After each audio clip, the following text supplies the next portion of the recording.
kebebasan hal paling trending pada saat ini. Ada banyak macam kebebasan yang diyakini saat ini. Kebebasan berpendapat, kebebasan berekspresi, kebebasan meyakini suatu hal, dan masih banyak lagi macam kebebasan. Ada banyak pendapat tentang kebebasan, namun secara umum, kebebasan itu adalah hak untuk bertindak, berbicara, dan berpikir tanpa ada paksaan atau tekanan dari pihak lain. Misal, kita bebas berpendapat kepada suatu kebijakan di pemerintahan. Dan pada saat itu pula, tidak ada satu pihak manapun yang berhak membatasi pendapat kita. Ada juga kebebasan meyakini sesuatu, meyakini bahwasanya agama yang dia adalah benar. Dia bebas menjalankan kewajiban agamanya dan menjalankan sesuai keyakinannya. Tidak ada satu pihak manapun yang berhak atas keyakinannya, bahkan orang tua dia sekalipun. Namun, apakah itu kebebasan yang benar? Siapa yang menentukan kebebasan itu benar atau salah? Dan apa makna sebenarnya kebebasan itu? Di dunia fiksi, ada sebuah karakter bernama Monkey D. Luffy, yang merupakan karakter dari serial anime atau manga One Piece. Karakter ini karya Eiichiro Oda. Siapa sih yang tidak kenal One Piece? Semua kalangan mengenal series ini, baik itu generasi X hingga generasi Alpha. One Piece karya Eiichiro Oda telah dibuat sejak tahun 1997. Kira-kira sudah 28 tahun manga ini berkarya. Kembali ke topik, Monkey D. Luffy merupakan karakter yang diyakini simbol kebebasan pada saat ini. Dia menganggap manusia dan makhluk lain itu bebas. Di dalam cerita dia karakter yang sangat ceria dan seperti orang yang sangat bebas. Entah dari mana dia dapat inspirasi kebebasan ini. Namun yang dia lakukan adalah terus berpetualang dan mengetahui misteri yang disembunyikan. Jadi apa makna kebebasan di karakter Monkey D. Luffy? Bagaimana dia menanggapi sebuah kebebasan? Apa arti kebebasan bagi dia? Di dalam video ini kita akan membahas makna kebebasan Monkey D. Luffy. Monkey D. Luffy merupakan karakter dari serial One Piece. Dia merupakan karakter utama dalam series ini. Dia memiliki sifat yang ceria, riang, dan terkadang bodoh. Luffy dibesarkan di desa di East Blue, yaitu desa Fuchsia. Sejak kecil, dia bercita-cita menjadi raja bajak laut, yang dimana kakek dia bersikeras membuat Luffy menjadi angkatan laut. Luffy disiksa habis-habisan pada saat itu. Namun, Luffy tetap berpegang teguh pada prinsipnya. Berbeda dengan ayahnya. Ayahnya merupakan seorang revolusioner, orang yang memberontak pemerintahan dunia, dan orang yang akan merubah sistem dunia ini. Orang yang paling dicari hingga saat ini. Nama dia adalah Monkey D. Dragon. Seperti yang kita lihat, dia tidak mengikuti karir ayah ataupun kakeknya, karena Luffy berkehendak atas keinginan dia sendiri. Akagami no Shanks merupakan karakter yang menginspirasi Luffy untuk menjadi seorang bajak laut. Dia merupakan salah satu kaisar laut atau disebut Yonko. Dia memberi topi jerami kepada Luffy. Inilah langkah awal dia menjadi raja bajak laut. Perjalanan Luffy dimulai saat ia tanpa sengaja ditemukan oleh seorang pemuda bernama Koby. Koby adalah anak yang dijadikan pembantu oleh bajak laut Alvida. Saat itu Luffy langsung menunjukkan keberaniannya dengan mengalahkan Alvida hanya dengan satu pukulan. Aksinya yang penuh percaya diri dan kepribadiannya yang jujur memberi pengaruh besar pada Koby, yang akhirnya memutuskan untuk mengejar impiannya menjadi marinir. Setelah meninggalkan Alvida, Luffy dan Koby menuju markas angkatan laut di sebuah kota pelabuhan. Di sana mereka bertemu Roronoa Zoro, seorang pemburu bajak laut yang ditahan oleh Kapten Morgan. Tanpa ragu, Luffy membebaskan Zoro, yang kemudian menjadi kru pertamanya.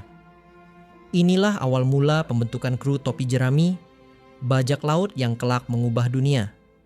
Setelah merekrut Zoro, Luffy melanjutkan perjalanan dan bertemu dengan Nami, seorang pencuri ulung yang membenci bajak laut.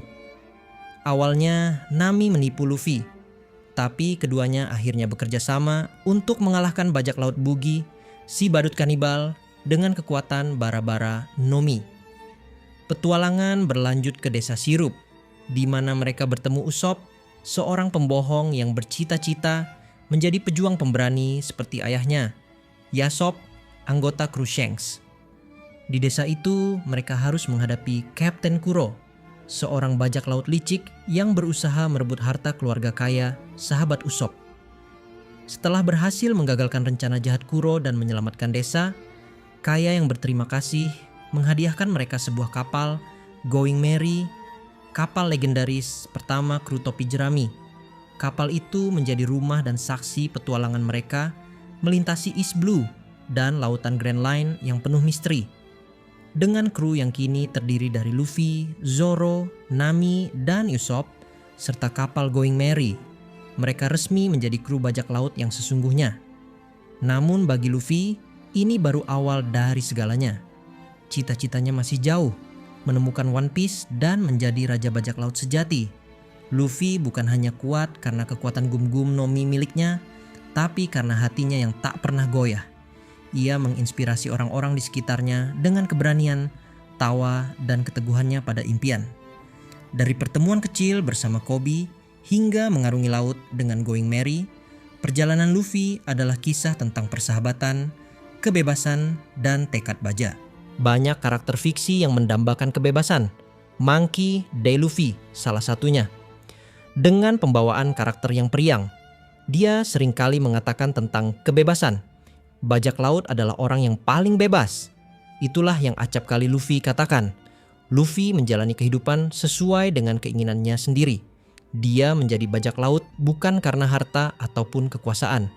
Karena dia menganggap bajak laut adalah orang yang paling bebas. Bebas menjelajah dimanapun dan kapanpun. Pada saat dia mengatakan ingin menjadi bajak laut kepada kakeknya, itulah awal Luffy mengisyaratkan bahwasannya dia adalah makhluk yang bebas. Padahal marinir adalah karir yang jelas. Menjadi bajak laut, dia bebas berteman dengan siapapun. Di dunia bajak laut yang keras, penuh dengan pertarungan, ambisi, dan pengkhianatan, ada satu sosok yang selalu membawa cahaya harapan. Namanya Monkey D. Luffy. Sejak awal perjalanannya sebagai bajak laut, Luffy menunjukkan sesuatu yang berbeda. Bukan hanya kekuatannya yang luar biasa, bukan pula keberaniannya yang tanpa batas, tapi hatinya yang tulus. Luffy adalah sosok yang tak pernah memandang siapa kamu, dari mana asalmu, atau apa masa lalumu. Selama kamu memiliki hati yang baik, dia akan menganggapmu sebagai teman. Luffy tak pernah takut membuka hatinya, bahkan terhadap orang yang awalnya menjadi musuh. Ingat bagaimana dia berteman dengan Nico Robin, seorang mantan pembunuh dan anggota Baroque Works. Dunia melihatnya sebagai ancaman, tapi Luffy melihatnya sebagai seseorang yang kesepian, yang butuh teman. Atau bagaimana dia menerima Brook, tengkorak hidup yang bagi orang lain tampak menyeramkan. Tapi bagi Luffy, Brook adalah teman yang bisa tertawa, bernyanyi, dan setia kawan. Luffy bahkan mengulurkan tangannya kepada sosok seperti Law, seorang kapten bajak laut yang punya dendam dan masa lalu kelam. Tapi Luffy tidak peduli akan masa lalu. Dia percaya pada apa yang seseorang tunjukkan sekarang. Jika kamu bisa diajak tertawa, bertarung bersama, dan saling melindungi, maka kamu adalah bagian dari nakamanya. Itulah kekuatan terbesar Luffy. Bukan Gomu-Gomu no Mi, bukan Gear 5, tapi hatinya, ketulusannya, dan kemampuannya untuk menjadikan siapapun sebagai teman. Luffy tak segan-segan menentang dunia demi sahabat. Dia melawan pemerintah dunia demi Robin, mengacaukan Enies Lobby hanya untuk menyelamatkan satu orang, dan menghadapi seluruh pasukan angkatan laut di Marineford demi saudaranya, Ace. Tapi semua itu lahir dari satu keyakinan sederhana, bahwa sahabat adalah segalanya, dan semua orang layak diberi kesempatan untuk menjadi sahabat. Dia bahkan ingin berteman dengan Jinbe, seorang manusia ikan yang pernah menyimpan luka terhadap manusia. Tapi Luffy tidak melihat ras, dia melihat hati. Dan saat hati Jinbe terbuka, dia pun menjadi bagian penting dari kru topi jerami. Bahkan Boa Hancock, seorang ratu yang membenci pria dan seluruh dunia, luluh oleh ketulusan Luffy. Tanpa niat, tanpa tipu daya. Hanya karena Luffy tidak pernah berpura-pura. Dia menjadi dirinya sendiri. Dan itulah yang membuat banyak orang mempercayainya. Salah satu contoh paling jelas adalah Yamato, anak dari Kaido, musuh besar Luffy di Wano.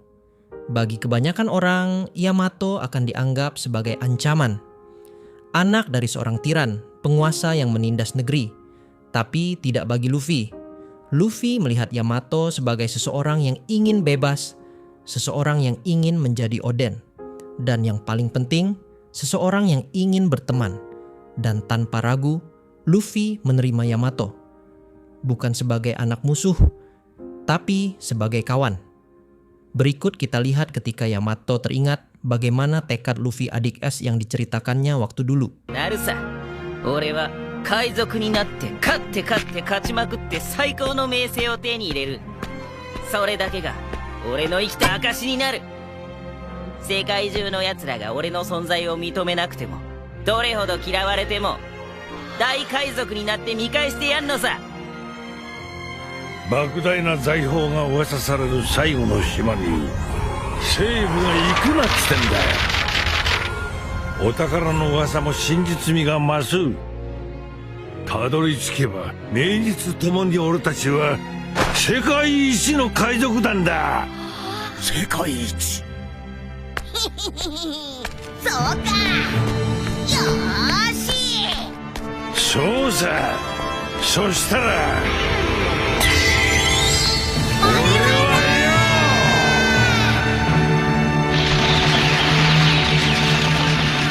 Luffy bukan hanya bajak laut yang ingin menemukan One Piece.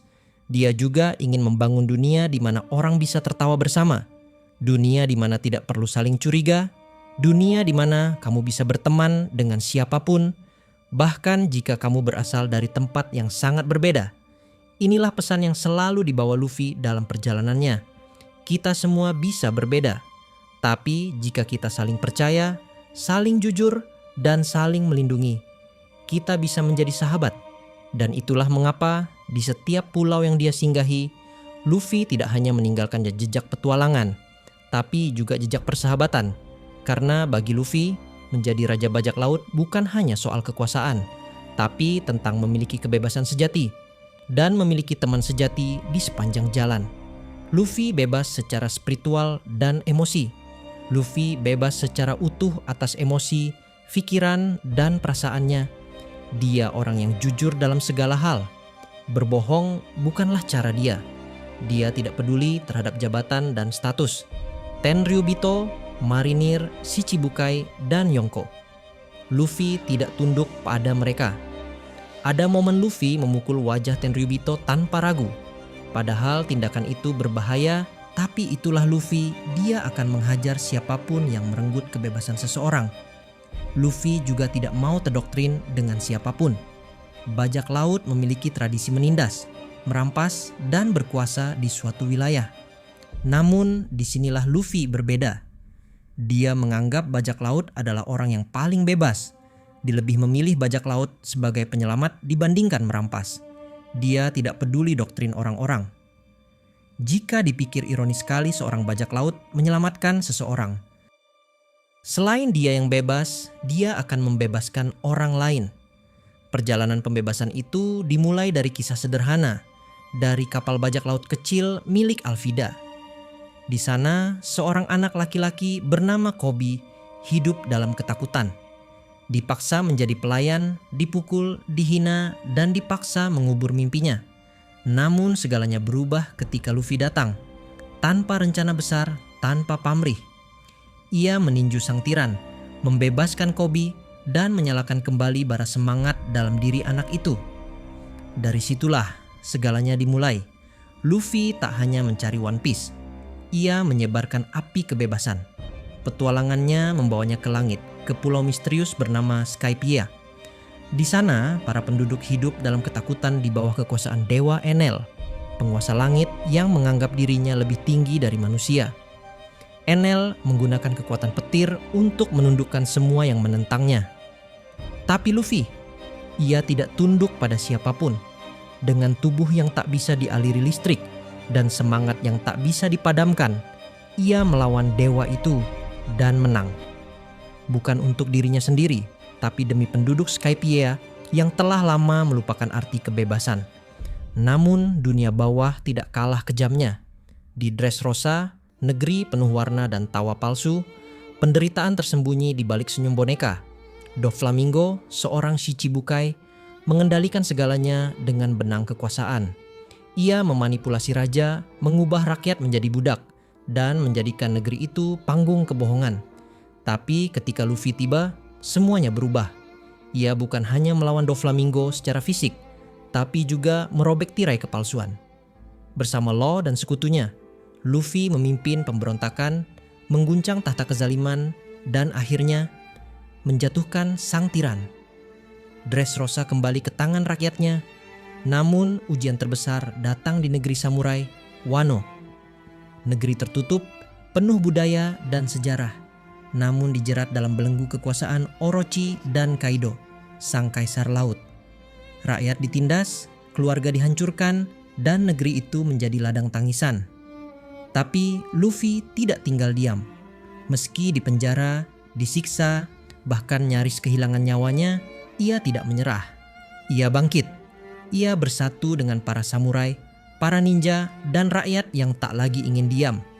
Dalam perang besar yang mengguncang Onigashima, Luffy berdiri di puncak menantang Kaido dan menang. Dentuman akhir pertarungan itu bukan hanya tanda berakhirnya tirani, tapi juga lonceng kebebasan untuk seluruh Wano. Dari kapal Alvida hingga istana Kaido, dari Koby yang gemetar hingga Momonosuke yang menjadi pemimpin. Luffy adalah benang merah dalam perjuangan. Ia bukan raja, bukan penyelamat, bukan nabi. Ia hanya Luffy. Seorang teman, seorang saudara, seorang bajak laut yang tak bisa melihat orang lain ditindas. Karena bagi Luffy, kebebasan adalah segalanya. Dan ia akan meninju langit sekalipun demi memastikan bahwa semua orang bisa hidup dengan bebas. Tanpa rantai, tanpa ketakutan. Ini bukan hanya cerita tentang pertarungan. Ini adalah cerita tentang keberanian, tentang menolak tunduk, tentang satu orang yang membawa harapan, Monkey D. Luffy, pembawa kebebasan. Puncak kebebasan Luffy bukan hanya saat dia menantang Yonko atau pemerintah dunia. Bukan hanya saat dia membebaskan pulau demi pulau dari tirani. Tapi puncaknya adalah ketika ia membangkitkan kekuatan legendaris, kekuatan yang telah lama dilupakan dunia. Kekuatan dari Hito-Hito no Mi, model Nika. God Nika, sang dewa matahari, adalah sosok mitos dalam cerita para budak. Konon, dia adalah penyelamat. Sosok yang datang untuk menari, tertawa, dan membebaskan orang-orang dari penderitaan. Nika bukan hanya pejuang, ia adalah simbol harapan. Sebuah legenda hidup yang tertawa di tengah pertempuran, karena kebebasan adalah tawa. Karena hidup, walau penuh luka, tetap harus dirayakan. Dalam bentuk barunya, Gear 5, Luffy tidak hanya mendapatkan kekuatan elastis yang tiada batas. Ia menjadi perwujudan dari Nika itu sendiri. Gerakannya menjadi liar, imajinatif, dan tak terduga, seolah hukum dunia tak lagi mengikatnya. Itulah inti kekuatan Nika, kebebasan absolut. Tidak ada aturan, tidak ada kekangan. Hanya kebebasan untuk bertarung demi orang lain, untuk tertawa di wajah kekuasaan, dan untuk menari meski di bawah peluru. Kekuatan ini bukan untuk menghancurkan dunia, tapi untuk membebaskannya. Luffy tidak pernah berjuang untuk menjadi yang terkuat. Ia berjuang untuk menjadi yang paling bebas. Dan di titik inilah, ketika ia tertawa dalam pertempuran melawan Kaido, saat ia bangkit bukan dengan amarah, tapi dengan kegembiraan, ia menjadi perwujudan sejati dari Dewa Matahari. Bukan karena tak terkalahkan, tapi karena tak tertundukkan. Dalam dunia yang ingin mengontrol, Luffy adalah anomali. Dalam sistem yang ingin menekan, ia adalah ledakan. Ia adalah cahaya yang membakar rantai perbudakan, dengan semangat tawa yang menular ke semua orang di sekitarnya. Dan itulah mengapa pemerintah dunia takut pada Nika. Karena Nika tidak bisa dikendalikan. Karena Nika bukan sekadar kekuatan, ia adalah ide. Ide bahwa tak ada satu orang pun berhak menindas yang lain. bahwa tawa dan harapan tak bisa dipenjara, dan bahwa pada akhirnya matahari akan selalu terbit. Dari sebuah desa kecil di East Blue, dari sebuah perahu kecil yang rapuh, Luffy memulai perjalanan bukan untuk menaklukkan dunia, tapi untuk mencari arti kebebasan. Dia tidak tertarik pada tahta, kekuasaan, atau ketakutan. Yang ia kejar hanyalah lautan yang luas, petualangan tanpa batas, dan kebebasan untuk menjadi dirinya sendiri. Dia menyelamatkan kerajaan yang tertindas, membebaskan budak, menantang tirani para naga langit, dan menghadapi kekuatan yang lebih besar dari dirinya. Bukan karena dia ingin disebut pahlawan, tapi karena dia tak tahan melihat orang lain dirampas haknya untuk bermimpi. Dari Alabasta hingga Dressrosa, dari Enies Lobby hingga Wano, Luffy tidak pernah berubah. Ia hanya menambah luka, tawa, dan tekad bahwa tak ada rantai yang tak bisa dipatahkan, tak ada tembok yang tak bisa dijebol selama seseorang berani tertawa dan bertarung demi kebebasannya. Semua yang ia lakukan, mengumpulkan kru, menantang lautan, melawan para dewa dunia, bukanlah sekadar langkah menjadi raja bajak laut, tapi adalah perjalanan spiritual menjadi manusia yang paling bebas di dunia. Dan kini, dengan api semangat Nika menyala dalam dirinya, Luffy bukan hanya simbol perlawanan. Dia adalah harapan bagi dunia baru, karena pada akhirnya, lautan ini terlalu luas untuk dikendalikan, terlalu indah untuk ditakuti, dan terlalu bebas untuk dikurung. Inilah kisah Luffy, bukan sekedar bajak laut, bukan sekedar pahlawan, tapi jiwa bebas yang tak pernah tunduk, yang akan terus tertawa hingga dunia benar-benar merdeka. Bisa jadi semua cerita yang dibuat oleh Oda Sensei merupakan cita-cita beliau. Namun Oda Sensei hanya dapat mewujudkannya dalam bentuk cerita fiksi. Dia tidak tahan akan penindasan, tidak tahan akan pengekangan, dan tidak tahan akan kebebasan seseorang terenggut. Karena Oda Sensei percaya semua makhluk hidup itu bebas. Perjalanan Luffy dan Nakama masih berlanjut hingga saat ini. Mari kita nantikan perjalanan dia hingga akhir. Apa itu One Piece? Apakah One Piece itu bentuk kebebasan? Kalian harus siap. Terima kasih.